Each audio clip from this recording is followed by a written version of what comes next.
कभी कभी लगता है कि कुछ जानकारी हम तक खास वजह से ही पहुंचती है। हाँ। शायद इसलिए क्योंकि हमारे अंदर कुछ बदलने की, कुछ गहरे सवालों के जवाब जानने की एक बेचैनी होती है। सही बात है। और कहते हैं इतिहास उन लोगों के लिए एक नक्शे की तरह है जो अपनी सोच को सिर्फ एक राय नहीं बल्कि एक हथियार बनाना चाहते हैं। बिल्कुल। आज हम इतिहास के कुछ ऐसे ही छुपे हुए नियमों और पैटर्न्स पर एक गहरी पड़ताल करने वाले हैं। वो नियम जो आज भी बिना हमारी जानकारी के हमारी जिंदगी को कंट्रोल करते हैं। और ये सिर्फ राजाओं और तारीखों की कहानी नहीं है। नहीं, बिल्कुल नहीं। इसे एक आईने की तरह समझिए।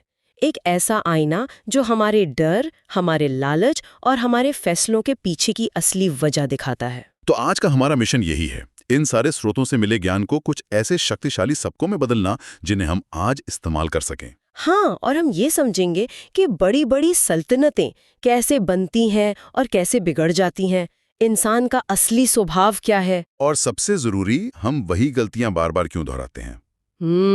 तो चलिए सबसे पहले और शायद सबसे मुश्किल सवाल से ही शुरू करते हैं। इंसान असल में है क्या? अच्छा। हमारे हाथ जो दस्तावेज लगे हैं उनमें एक बात बहुत साफ तौर पर कही गई है, सुनने में थोड़ी कड़वी लग सकती है। बताइए। वो ये कि पिछले 5000 सालों में हमारी टेक्नोलॉजी बदल गई, शहर बदल गए हैं, लेकिन इंसान का जो कोर सॉफ्टवेयर है, जो उसका मूल स्वभाव है, वो नहीं बदला। नहीं बदला, वो आज भी वैसा ही है। अपने मतलब के लिए काम करने वाला। हाँ, और इस बात को सही नजरिए से देखना बहुत जरूरी है। जब हम कहते हैं कि इंसान स्वार्थी है, तो इसका मतलब ये नहीं कि वो नैतिक रूप से कोई बुरा है। अच्छा। ये एक सर्वाइवल मैकेनिज्म है, एक वृत्ति जो हजारों सालों में विकसित हुई है। मतलब जंगल वाले दिनों से? बिल्कुल। सोचिए, हमारे पूर्वज जंगल में थे। वहां हर फैसला जिंदगी और मौत का सवाल था।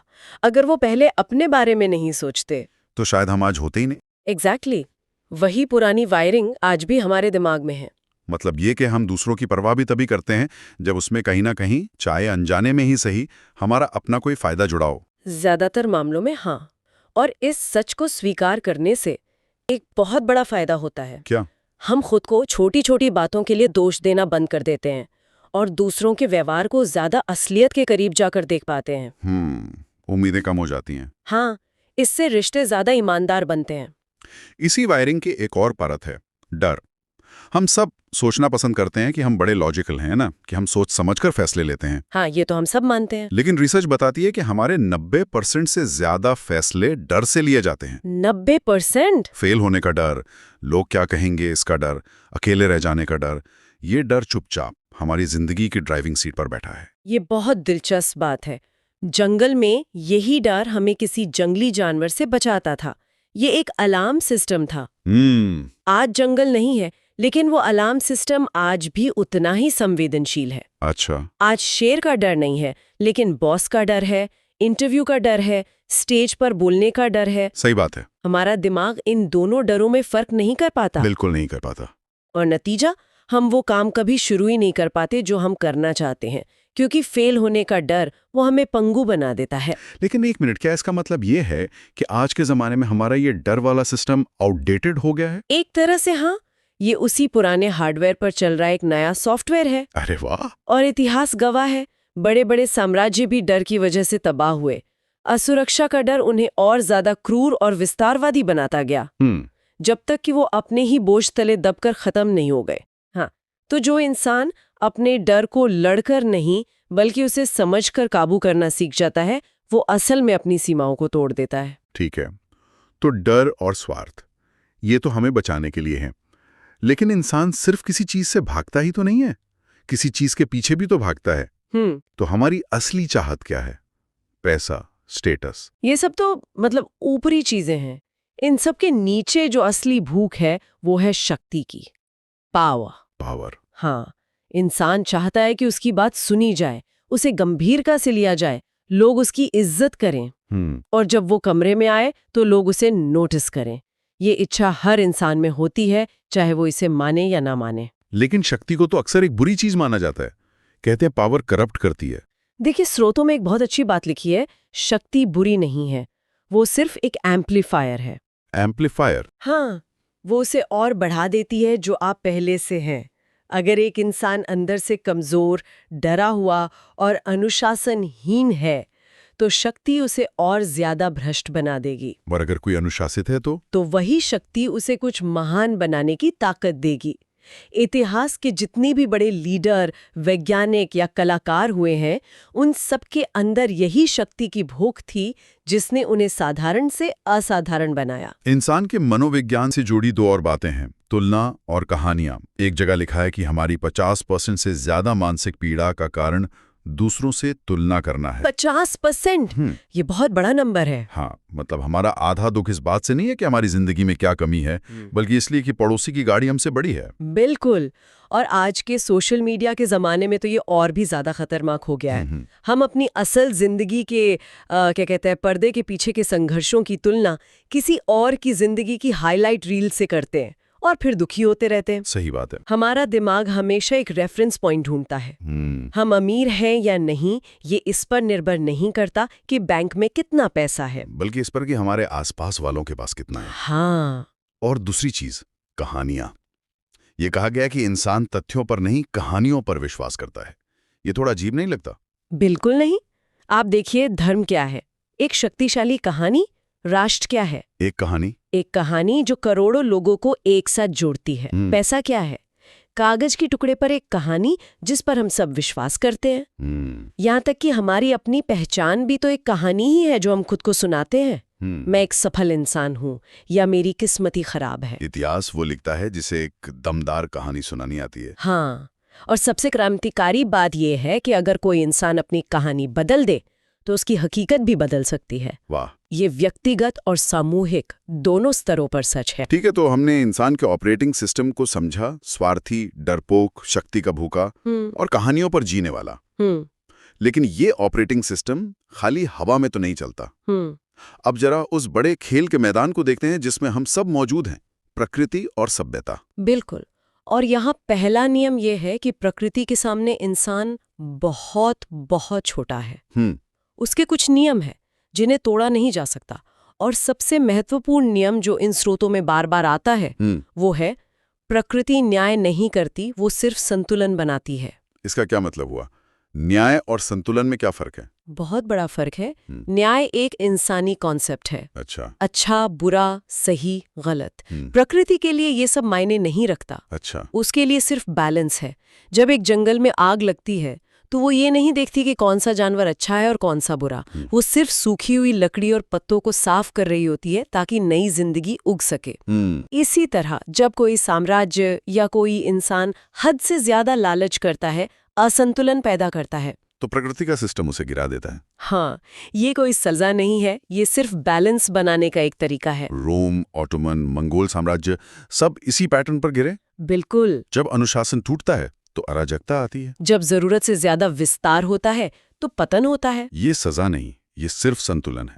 प्रकृति का दूसरा नियम भी बहुत दिलचस्प है जिसे हम अक्सर गलत समझते हैं, सर्वाइवल ऑफ द फिटेस्ट। हाँ, इसका मतलब ये नहीं है कि सबसे ताकतवर जीतेगा। अगर ऐसा होता तो डायनासोर आज भी जिंदा होते। सही बात है। इसका असली मतलब है, जो बदलते हालातों के साथ खुद को सबसे अच्छी तरह ढाल सकता है वही टिकता है। The survival of the most adaptable. ये तो आज की दुनिया पर भी लागू होता है। कितनी बड़ी बड़ी कंपनियां थी, नोकिया, कोडैक, हाँ, जो बदलती टेक्नोलॉजी के साथ खुद को बदल नहीं पाई और खत्म हो गई। बिल्कुल, लचीलापन ताकत से कहीं ज्यादा बड़ी शक्ति है। जो नहीं बदल पाए वो कुचले गए। और तीसरा नियम है ऊर्जा का, यूज इट और लूज इट। इसे इस्तेमाल करो या खो दो। हाँ, जिस चीज का आप इस्तेमाल नहीं करते, प्रकृति उसे आपसे छीन लेती है। चाहे वो आपके शरीर की मांसपेशी हो, कोई भाषा हो जो आपने सीखी थी, या कोई हुनर। प्रकृति ठहराव से नफरत करती है। हाँ, वो हमेशा गति और विकास को पसंद करती है। आलस की कीमत हमेशा भारी होती है। ये तो हुई प्रकृति की बात, जिसके नियम हम तोड़ नहीं सकते। अब बात करते हैं सभ्यता की, जिसे इन दस्तावेजों में एक अदृश्य पिंजरा कहा गया है। ये सुनने में बहुत कठोर लगता है। हाँ, लेकिन इसके पीछे का तर्क समझिए। ये कुछ ऐसा है जैसे आप एक पालतू जानवर को देखते हैं, उसे रोज खाना मिलता है, सुरक्षा मिलती है, लेकिन वो जंगल की आजादी खो देता है। हाँ, स्रोत कहते हैं सभ्यता ने इंसान के साथ कुछ ऐसा ही किया है। जंगल में इंसान आजाद था पर हर पल जान का खतरा था। सभ्यता में वो सुरक्षित है पर आजाद नहीं। मतलब हमारे विचार, हमारे विश्वास, हमारे डर, हमारी सीमाएं, ये सब हमें समाज और संस्कृति से उधार में मिले हैं। बहुत हद तक। हम सोचते हैं कि ये हमारे अपने हैं, लेकिन असल में ये समाज की प्रोग्रामिंग है। बिल्कुल। हम किस चीज को सफलता मानते हैं, किससे शादी करनी चाहिए, जिंदगी कैसे जीनी चाहिए, ये सारे विचार हमारे अपने नहीं हैं। ये हमें हमारे आसपास के समाज ने दिए हैं। हम उसी पिंजरे में जीते हैं और उन दीवारों को ही हकीकत मान लेते हैं। और इसी पिंजरे का एक बहुत शक्तिशाली हिस्सा है धर्म। ऐतिहासिक और राजनीतिक नजरिए से देखें तो हाँ, इन स्रोतों में धर्म को सत्ता और नियंत्रण का एक बहुत शक्तिशाली उपकरण बताया गया है। और ये समझना जरूरी है कि ये किसी की आस्था पर टिप्पणी नहीं है। नहीं, ये एक ऐतिहासिक पैटर्न का विश्लेषण है। धर्म दो बहुत शक्तिशाली भावनाओं का इस्तेमाल करता है, डर और आश्चर्य। डर और आश्चर्य, नरक या सजा का डर और स्वर्ग या चमत्कार का आश्चर्य। इन दोनों के मिश्रण से लोगों के दिमाग को नियंत्रित करना बहुत आसान हो जाता है। और इसके अलावा ये हम और वे का एक विभाजन पैदा करता है, हमारे धर्म के लोग और दूसरे धर्म के लोग। और इस विभाजन से सत्ता को चुनौती देना बहुत मुश्किल हो जाता है। हाँ, क्योंकि लोग आपस में ही बटे रहते हैं। हालांकि ये भी सच है कि धर्म ने समाज को एक नैतिक ढांचा और मुश्किल समय में उम्मीद भी दी है। बिल्कुल। समस्या तब पैदा नहीं होती जब तक वो आस्था का विषय है। समस्या तब शुरू होती है जब सत्ता उसका इस्तेमाल अपनी ढाल के तौर पर करने लगती है और विश्वास को राजनीति में बदल दिया जाता है। हाँ, इतिहास ऐसे उदाहरणों से भरा पड़ा है। तो प्रकृति के नियम और सभ्यता के पिंजरे ये दिखाता है कि हमारी आजादी असल में कितनी सीमित है। अब तीसरे और आखिरी हिस्से पर आते हैं जो इन सब चीजों को एक साथ जोड़ता है, साम्राज्यों का चक्र और जिसे हम प्रगति कहते हैं उसका भ्रम। हर साम्राज्य की जड़ में एक ही चीज होती है, लालच। संसाधनों की भूख और विस्तार की चाह। एक व्यक्ति का लालच सिर्फ एक जिंदगी को प्रभावित करता है, लेकिन जब करोड़ों लोगों का लालच एक साथ मिल जाता है, जिससे हम राष्ट्रीय हित कहते हैं, हाँ, तो वो पूरी दुनिया का नक्शा बदल देता है। इन स्रोतों में साम्राज्यों के उठने और गिरने का एक बहुत साफ पैटर्न बताया गया है। पहले वो साहस और अनुशासन से विस्तार करते हैं, फिर जब वो बहुत बड़े हो जाते हैं तो उनमें भ्रष्टाचार और आलस आ जाता है। सही।